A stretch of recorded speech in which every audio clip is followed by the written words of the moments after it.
Markus pasal 7. Pada suatu kali, serombongan orang Farisi dan beberapa ahli Taurat dari Yerusalem datang menemui Yesus.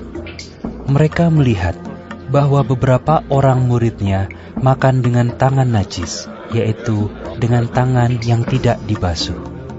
Sebab orang-orang Farisi seperti orang-orang Yahudi lainnya tidak makan kalau tidak melakukan pembasuhan tangan lebih dulu, karena mereka berpegang pada adat istiadat nenek moyang mereka.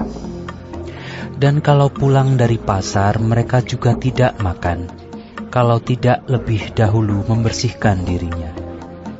Banyak warisan lain lagi yang mereka pegang, umpamanya hal mencuci cawan, kendi, dan perkakas-perkakas tembaga. Karena itu, orang-orang Farisi dan ahli-ahli Taurat itu bertanya kepadanya, "Mengapa murid-muridmu tidak hidup menurut adat istiadat nenek moyang kita, tetapi makan dengan tangan najis?" Jawabnya kepada mereka, "Benarlah nubuat Yesaya tentang kamu, hai orang-orang munafik. Sebab ada tertulis, bangsa ini memuliakan aku dengan bibirnya, padahal hatinya jauh daripadaku. Percuma mereka beribadah kepadaku, sedangkan ajaran yang mereka ajarkan ialah perintah manusia. Perintah Allah kamu abaikan untuk berpegang pada adat istiadat manusia." Yesus berkata pula kepada mereka, "Sungguh pandai kamu mengesampingkan perintah Allah, supaya kamu dapat memelihara adat istiadatmu sendiri. Karena Musa telah berkata, hormatilah ayahmu dan ibumu. Dan siapa yang mengutuki ayahnya atau ibunya, harus mati. Tetapi kamu berkata, kalau seorang berkata kepada bapanya atau ibunya, apa yang ada padaku, yang dapat digunakan untuk pemeliharaanmu, sudah digunakan untuk korban, yaitu persembahan kepada Allah, maka kamu tidak membiarkannya lagi berbuat sesuatu pun untuk bapanya atau ibunya. Dengan demikian, firman Allah kamu nyatakan tidak berlaku demi adat istiadat yang kamu ikuti itu. Dan banyak hal lain seperti itu yang kamu lakukan." Lalu Yesus memanggil lagi orang banyak dan berkata kepada mereka, "Kamu semua, dengarlah kepadaku dan camkanlah. Apapun dari luar yang masuk ke dalam seseorang tidak dapat menajiskannya. Tetapi apa yang keluar dari seseorang, itulah yang menajiskannya. Barang siapa bertelinga untuk mendengar, hendaklah ia mendengar." Sesudah ia masuk ke sebuah rumah untuk menyingkir dari orang banyak, murid-muridnya bertanya kepadanya tentang arti perumpamaan itu.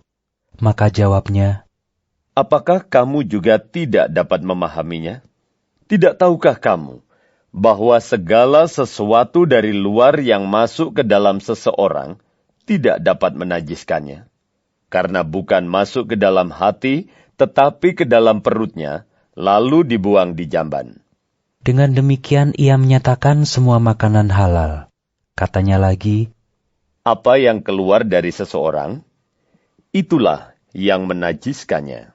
Sebab dari dalam, dari hati orang, timbul segala pikiran jahat, percabulan, pencurian, pembunuhan, perzinahan, keserakahan, kejahatan, kelicikan, hawa nafsu, iri hati, hujat, kesombongan, kebebalan.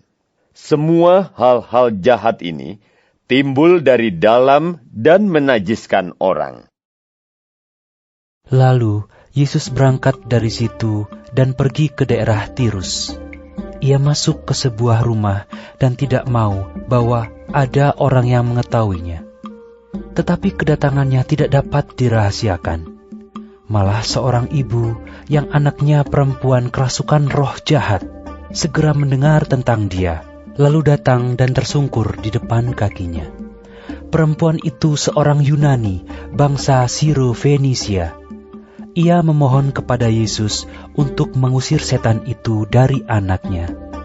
Lalu Yesus berkata kepadanya, "Biarlah anak-anak kenyang dahulu, sebab tidak patut mengambil roti yang disediakan bagi anak-anak dan melemparkannya kepada anjing." Tetapi perempuan itu menjawab, Benar, Tuhan. Tetapi anjing yang di bawah meja juga makan remah-remah yang dijatuhkan anak-anak. Maka kata Yesus kepada perempuan itu, "Karena kata-katamu itu, pergilah sekarang, sebab setan itu sudah keluar dari anakmu." Perempuan itu pulang ke rumahnya, lalu didapatinya anak itu berbaring di tempat tidur, sedang setan itu sudah keluar. Kemudian Yesus meninggalkan pula daerah Tirus dan dengan melalui Sidon pergi ke Danau Galilea di tengah-tengah daerah Dekapolis. Di situ orang membawa kepadanya seorang yang tuli dan yang gagap dan memohon kepadanya supaya ia meletakkan tangannya atas orang itu. Dan sesudah Yesus memisahkan dia dari orang banyak, sehingga mereka sendirian, ia memasukkan jarinya ke telinga orang itu. Lalu ia meludah dan meraba lidah orang itu. Kemudian sambil menengadah ke langit, Yesus menarik nafas dan berkata kepadanya, "Efata," artinya, "terbukalah." maka terbukalah telinga orang itu, dan seketika itu terlepas pulalah pengikat lidahnya. Lalu ia berkata-kata dengan baik. Yesus berpesan kepada orang-orang yang ada di situ supaya jangan menceritakannya kepada siapapun juga. Tetapi makin dilarangnya mereka, makin luas mereka memberitakannya. Mereka takjub dan tercengang dan berkata, "Ia menjadikan segala-galanya baik. Yang tuli dijadikannya mendengar. Yang bisu dijadikannya berkata-kata."